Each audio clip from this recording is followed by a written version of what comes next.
What? Start. Are we starting? Oh, you're recording. Okay, hello. I'm recording, but I mean, we don't have to start at this point. I'm just recording in case, there's some gold content. Well, I mean, this has been absolutely 18 carats so far. So yeah, should we call it a day? We don't even have an intro, do we? We can just go hello. Hello. Oh, let's do a harmony of hello. Hello. What? It sounded a bit like a really crap church. What? It's just a church where everyone's joining the choir, but they're just really, really bad. Like one of those really nice village choirs when everyone's too polite to tell them that they can't sing. They're like, yeah, you're doing really well. So what games have you been playing recently? Oh, so many games. All the games, yeah. It's probably easier to ask what games I haven't been playing. Well, I got back into Pokemon Go recently because I'm trying to lose a bit of weight. You can connect it to your Switch game version of Pokemon and carry your Pokemon over and be like, oh, look at these Pokemons, and just basically just have a nice time. It's definitely not as difficult to play as the original games were that I grew up with, and like Nintendo have properly watered down the difficulty to the point where it's actually kind of ridiculous. Do you think it's okay to like properly dumb down the difficulty of games just for the sake of attracting a younger audience? Because like if I played the Pokemon games as they are now when I was 12, I would have hated them because they're just so very easy. The only reason I enjoy them now is because I recognise the Pokemon. I mean, it's Pokemon, isn't it? I mean, you probably shouldn't be playing it anymore, really? Wow, are you gatekeeping games? I mean, look, I still don't understand the concept of Pokemon. I'm not saying it shouldn't exist. I just don't get it, so I'm not in a very good position to talk about it. Okay, so like Ninja Gaiden, that game is rock hard. Imagine if they re-released it. It's exactly the same game, but they made it easier. Oh, that'd be amazing. So when I could play it, I'd be like, well, this is incredible. I can actually... What about if they re-released Mario Kart on the N64 as an easier version? Just for the I'm sake all for it, yeah. Really? Because I'm very for easy gaming now. I just get annoyed when games are difficult. I just haven't got the patience. I'm like, oh, God, I wish I could just complete this and then I can have a cup of tea and sit down, Do you not find that quite unfulfilling? I don't think I really get fulfillment from games. I play games to kind of clear my mind and to relax, but I don't play them to get fulfillment. Well, on to a completely unrelated note, the creepy thing that I've found out this week. What is that? Cadaver synod. Sorry? Cadaver synod. No. Right, okay, so there was this bloke, right? Yeah. And he was a pope. He was a pope? Which pope was he? Pope Formosus. Formosus. Anyway, so this was in Is it a real pope? Yeah, no, it was genuine. Okay. This genuinely happened. So in 897, right? 897 BC or AD? AD. The guy who became the pope after he died had his corpse exhumed and took it to the papal court so they could judge him. They were trying to get him done for perjury and for some other legal gubbins. So they brought his body to the court and he was there the entire time, just as a dead body. Was he okay with that? Well, he was dead, but I mean... Okay. Oh, this is the bloke they put in the chair, isn't it? And he was decomposing. Yeah. He was just he was just rocking about in a chair, having a good time. Well, he wasn't a ghost, was he? Well, I mean, he probably was. Okay, but his corpse wasn't. But if he was a ghost, he would only be a single ghost. Yeah, we're not going to. Don't use this as an opportunity to start shoveling double ghosts back into the agenda. As far as I'm aware, only one ghost of him would exist. Okay, so there's one ghost. So his corpse is in the room, and he's a ghost probably next to it, hanging around, having a good time. Why would he be next to it? Why would he be like, oh, I'm really because he couldn't even say or do anything at his own trial. Well, because if someone's if you've died and someone's moving your body about, you're going to follow them, aren't you? And be like, well, what are you doing? Where are you going with my body? And if they bring it to a courthouse, you're going to be like, what the shit? And then once you realise that you can just take it easy, you'll probably have a good time. All right, I don't think ghosts stick to their bodies after they die. Well, how do you know? How do you know? Why? I mean, because you get ghosts from ages ago, and their bodies have like properly decomposed, and there's no sign of them. Well, yeah, but once the body's in a resting place, then they'll bugger off. When the body is knocking about in a court, he's going to be a bit like, guys, what are you doing? Okay, look, you're getting away from the point. There was What this is the guy, point? and he was dead, and they put him on trial, and he was a corpse, like literally just a corpse, just sat there. Can you imagine that happening like today? That's really hanging on to something, isn't it? I mean, that's a deep grudge. If he's dead and you still want to put him through a trial. So what was the outcome of the trial? He was found guilty. Oh, so it was worthwhile. This bothers me, because how could he have been found guilty if he didn't have a defence? Did he have a defence lawyer? I mean, I can't find any information about whether he actually was given a defence lawyer. What about if he wanted to plead guilty? He might have just been like, yeah, I was guilty, and gone for a linear sentence. Yeah, but he was dead. And I'm just annoyed by the idea of there being a bunch of lawyers shouting at this dead guy who can't respond. A bunch of lawyers? So it was so that they could take away his title of Pope. He doesn't give a shit. He's dead. I know, but I mean, maybe, because they're religious, they probably thought he was in heaven just going like, what are you doing? And then when his papacy got taken away from him, God was like, right, fuck off, just pushes him off a cloud and he goes straight into hell. Oh, that's what God does, is it? Is it like, oh, you're not the Pope anymore, get the fuck out of my house? Yes! Down to hell. Because, it was a trial, so it lasted quite a while. It got quite a lot of word got round, that there's some lawyers shouting at a dead guy. Somehow, I'm not entirely sure how, but the Pope's body ended up washing up on the banks of the river. What, like with fairy liquid or? No. Look, all right. It started to perform miracles, and everyone was like, oh, wow. What, the body started to perform miracles? It started to perform miracles, yeah. What did it do? Nice things. I don't know. The thing is, nice things.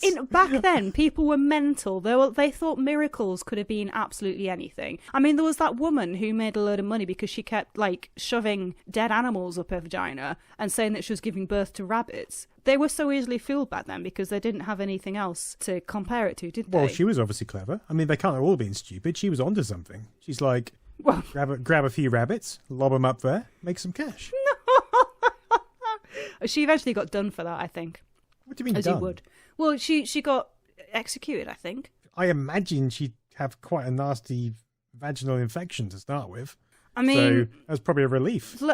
Shall we move on to the next topic? Right. Well, I mean, you brought it up. I know, and I wish started I saying, hadn't. I'm going to start shoving rabbits. Jesus, no. That's what happens, is it? In medieval times, okay, that's what right. happens. Look, there was a cadaver, and he was in the courtroom, and people were having a nice time. Right. How does this relate to gaming? You like to start with, No. you're like, what games have you been playing? How about this dead Pope? Okay, and then look. there was a woman who had right. rabbits shoved up her vag. It was just. Well, let's not. Look.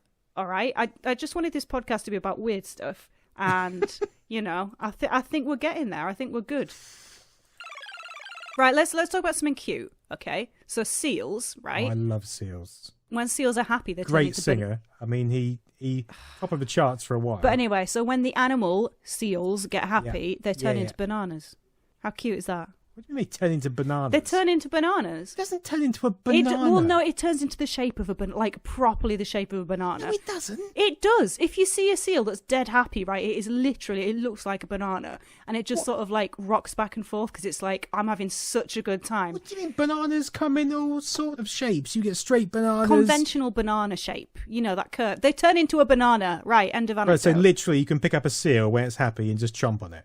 Well, no, it's the shape of a banana, and they sort of rock about, and they just have a nice time. It's really cute. Who found this out? I researched this, and anyone can find it out because they just go and see a seal that's happy. It's just like eating a load of penguins or something. It's having a nice time, and they're like, "Oh, look, it's turned into a banana shape." I mean, I just thought it was a nice, cute thing. It's just weird, isn't it?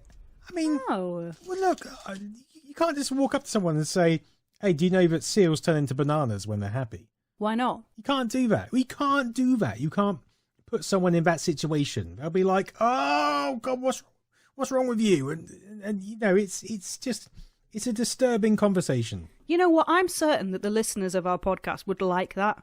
Okay, well, it's. I mean, I'm happy for the seals. I'm glad they turn into bananas rather than like a pineapple or something. There's another weird thing. Perpetual Stew. Yeah. Well, it's like perpetual motion, but in stew form. No, that would be like a seal rocking back and forth. A perpetual stew is a stew or food that's like, it can be decades old and people still eat it because Why it's constantly... would you do that? No, What, okay, listen. Oh, for God's sake. Listen. You don't even let me explain it. You just straight away like, fuck off. The concept is just like, what the shit? Right. So back in the old days, they used to have what was called perpetual stew, where, you know, you go to an inn or something, get a room, and there'd be a big pot on the fire that is constantly kept at a certain temperature for like literally weeks, months, even years, and they just chucked whatever it was that they had available. Now, this is a practice that is still a thing that happens most frequently in Asia. There's actually a restaurant where there's this massive miso soup which has been cooking for about 60 years, and the family just keep passing it on to each other. It's not a perpetual stew, is it? It's not an infinite stew that never ends. It's literally a different stew, right? They just can't be asked to wash up. It's people eat the stew, and then they're like, oh, the pot, you know, it's getting empty, we'll just chuck some more stuff in there, and that's a different stew. Just because they can't be bothered to clean it. But it's kept at the same temperature. What does that mean? The whole time. It means that it's perpetually cooking. It's perpetually being eaten. So if it's perpetually being eaten, then the stew isn't... There'll be particles and stuff from it from decades and decades ago. No. Yes, there will. Yes, there will. No. Probability says that a particle can't last for 10 years in a stew pot, just sitting there. It'll get taken out within like a month or something at the most. I mean, no, okay. Unless it's like a really heavy carrot, which is always on the bottom. Right? It's not going in, it's going. No, but it's all like really heavy carrots and stuff. But would you be okay with Master Stock? What's that, a rival to MasterChef? No. Just people cooking stock.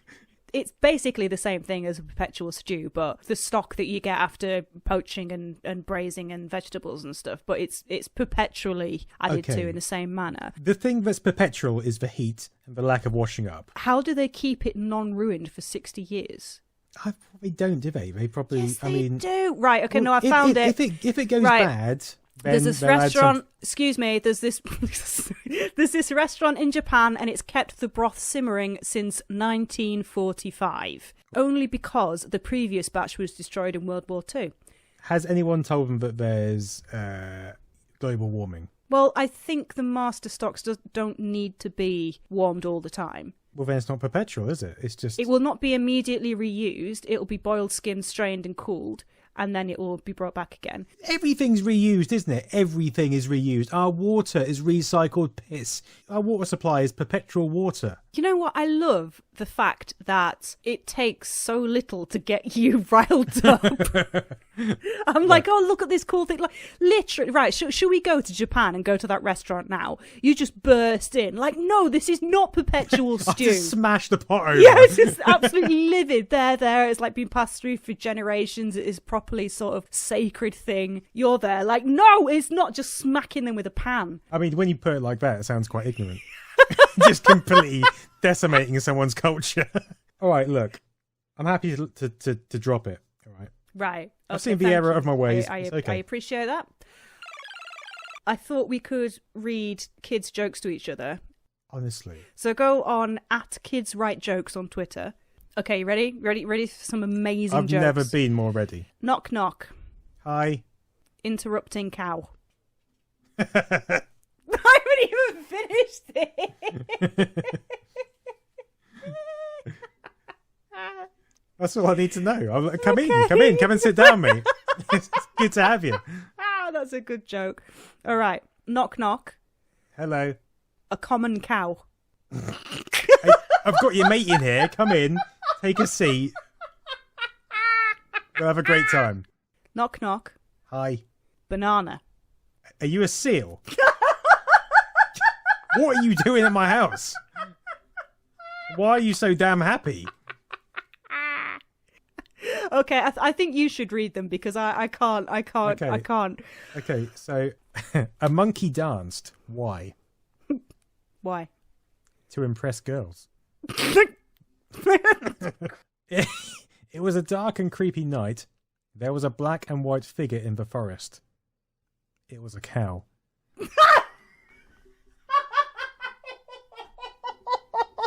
Oh, this is a good one. This is an excellent one. Okay. My dog likes to eat garlic. That's it. That's the joke. Wow. These are genius. This is amazing. Son, you're late for dinner. We had guests.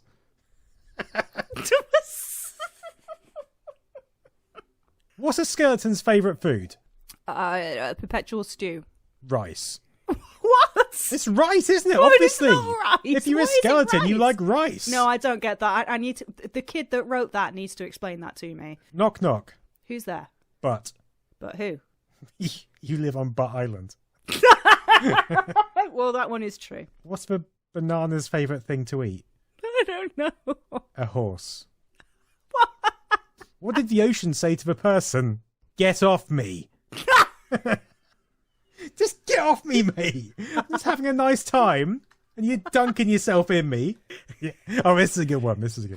What do you call a chicken that does not got feathers? I don't know.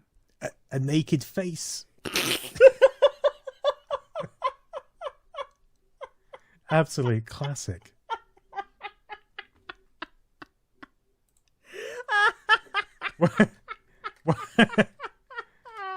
What do you call a man with a spade on his head? Spade man? A farmer. I like how you're properly cackling at these. These are like so on your level. Oh, this is a good one. What do you get when you cross a dinosaur with a cat? Answer: that would never happen. Oh. What do you call an orange with no skin? No skin man. And no skin, it turns into a man. Yeah. All right, look. Okay, look. That's enough jokes. But some of them are so relatable. No, we can't just sit here all relatable. night Look, going through kids' jokes. Where do I live? In a bag of trash. I mean, that's accurate.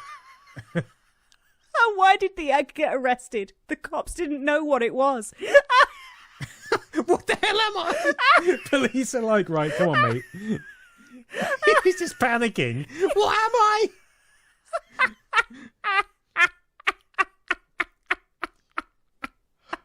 All right, look, come on. What's next on your little agenda? Oh. So this is an interesting thing. This is your kind of thing. Yeah. Swatch Internet Time. Swatch Internet Time? And they announced it in 1998. It was supposed to go...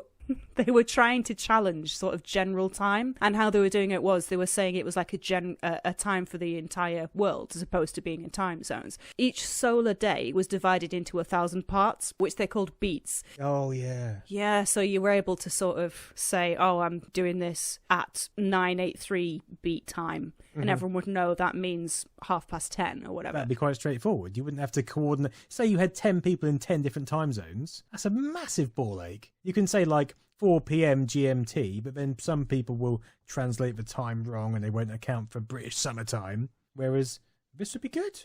I like it. I'm all for it. Yeah, I mean, it was actually used by Fantasy Star Online because of the cross-service thing on Dreamcast.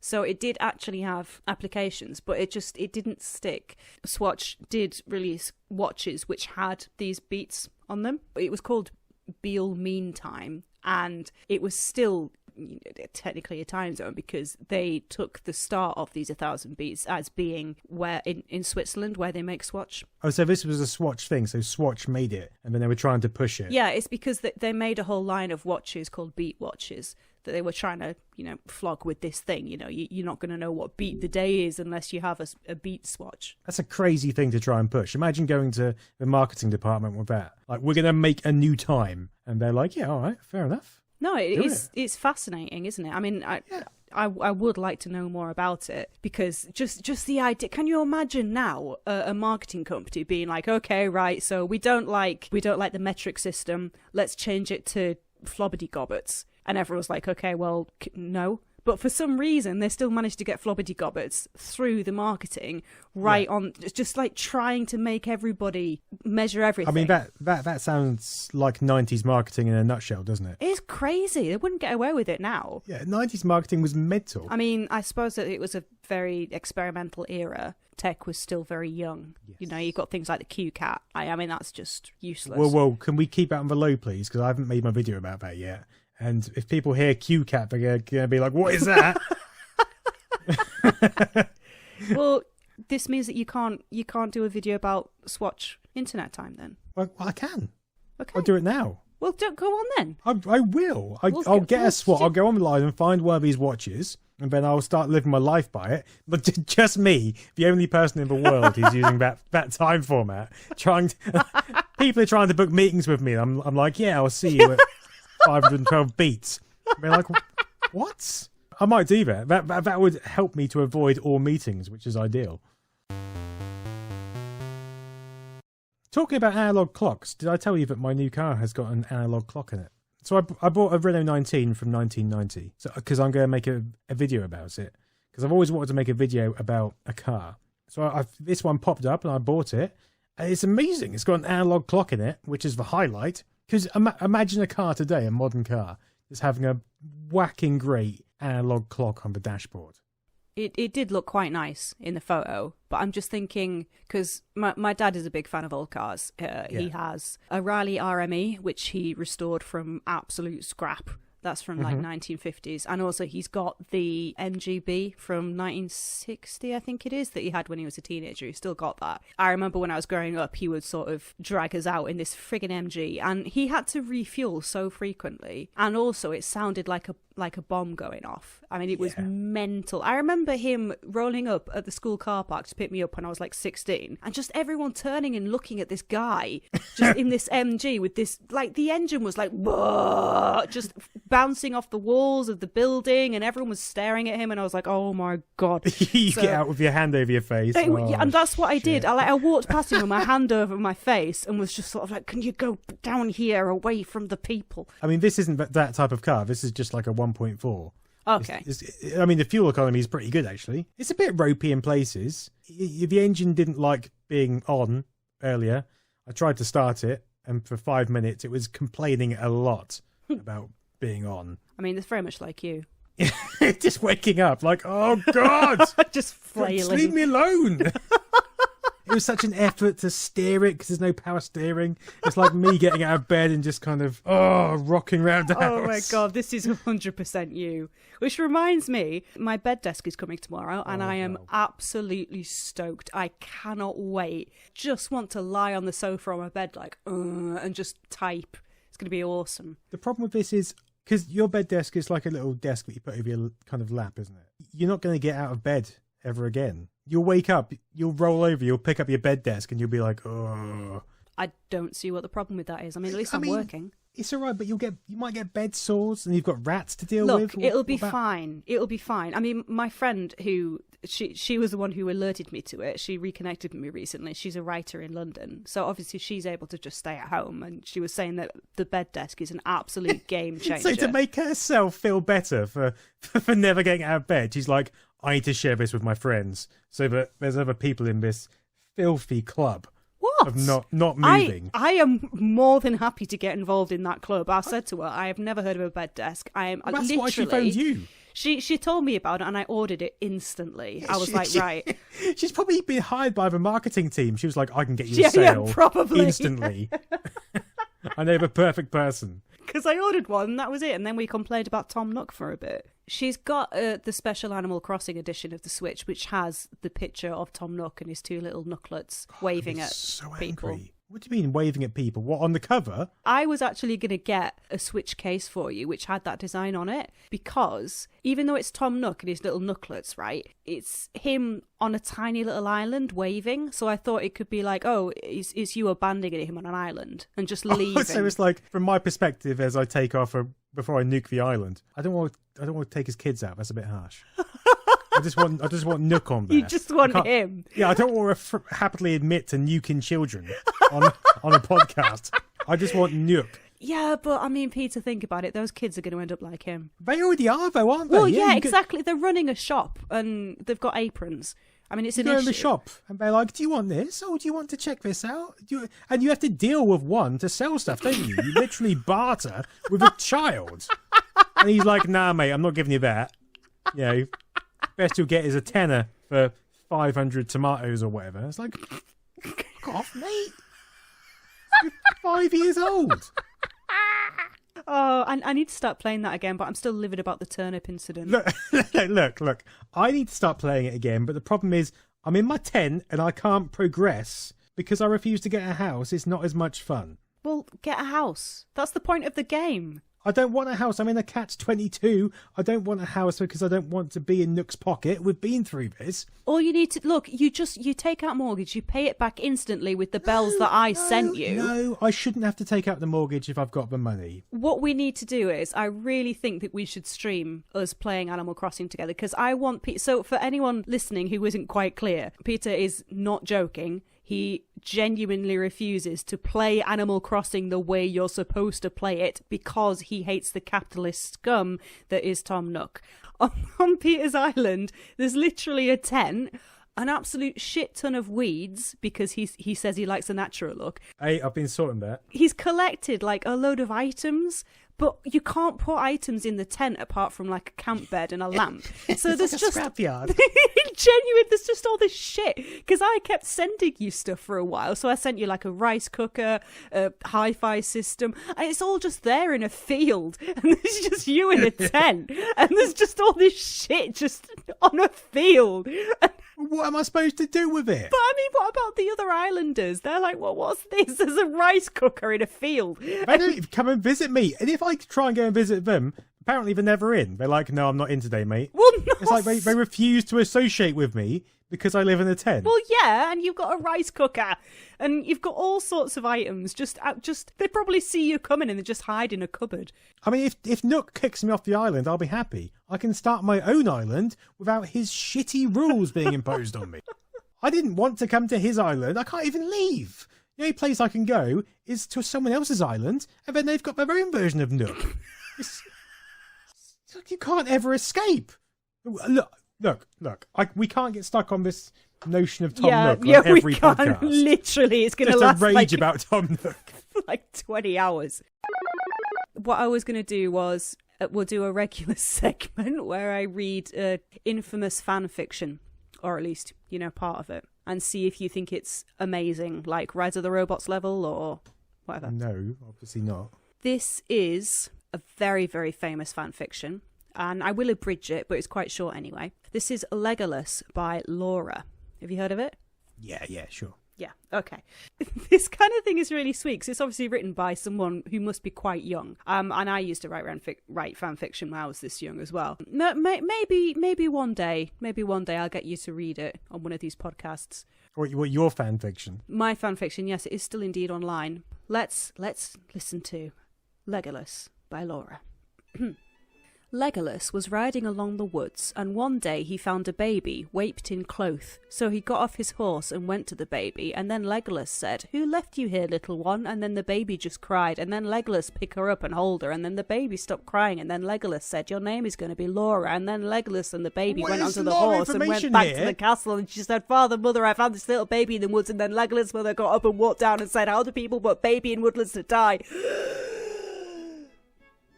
The Legolas father said, "We're going to keep her," and then Legolas was happy for summarizing. What?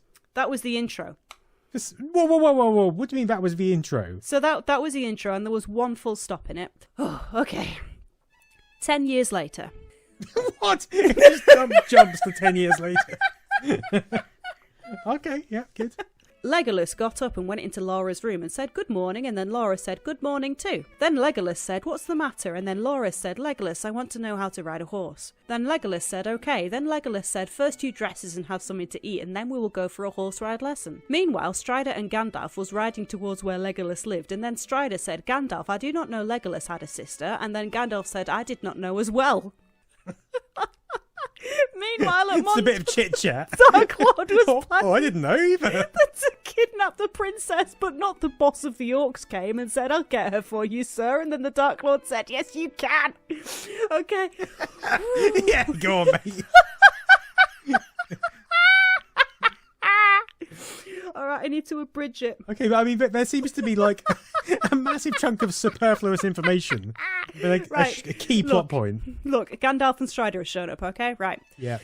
Legolas said, do you want to stay for a night? And then Gandalf and Strider said, yes, please. And then they had tea and went to the night. Legolas asked the guards to keep an eye on Lara's while orcs climbed up the window and grabbed Lara. And then Lara woke up and screamed. And then the guard went into her room and saw lots of orcs. And then Legolas ran down. Legolas said, where is Laura?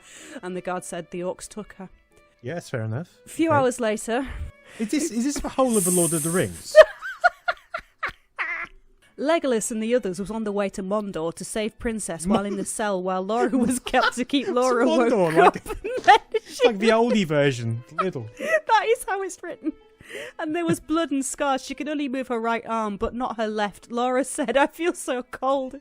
And then she can't see the very front gates of Mondor was Legolas and the others. And then they said, Laura, let go. And the Dark Lord said, no. No. Meanwhile, Legolas got to the cell where Laura was, said, Laura, why are you in there? And Laura said, oh, Legolas, you finally came. And then Legolas said, you're all right. And then Legolas said, no, I'm not all right. It's just a misspelling. Okay. And yeah, so basically she had a really bad time. Anyway, look, Legolas found her, right? And then the orcs came. Then the fight began. Oh, this is going to be intense, Peter. Right. Legolas got out his bow and arrows and started firing at Legolas saw some swords and said, Strider, is that you? And then Strider said, yes, it is. And then Legolas and the others started to kill while Gandalf is have a fun time trying to destroy the Dark Lord. He's having a fucking jolly over in the corner. I wish Frodo and Merry and Pippin and Sam were here. And then What? So they could join in the death? yes, apparently, to help with Laura. And then, oh my god. And then a sword came out of nowhere and said, some wished us here. And then Gandalf turned and said, Frodo Baggins, why are you doing here? And then Frodo said, we came to help you and we also got rid of the ring. And That's the main plot point's gone. And then the Dark Lord said, oh no. And then the magical powers from Gandalf destroyed the Dark Lord. That's it. Yeah, that's good. To be honest, if Lord of the Rings was that, I would have enjoyed it more. Well, there's a little bit more. There's the aftermath. A few hours later. There is in the proper film, though, isn't there? There's Yes, like an hour-long segment. Where exactly. they're jumping on beds and stuff. Right, so they take her back to Rivendell.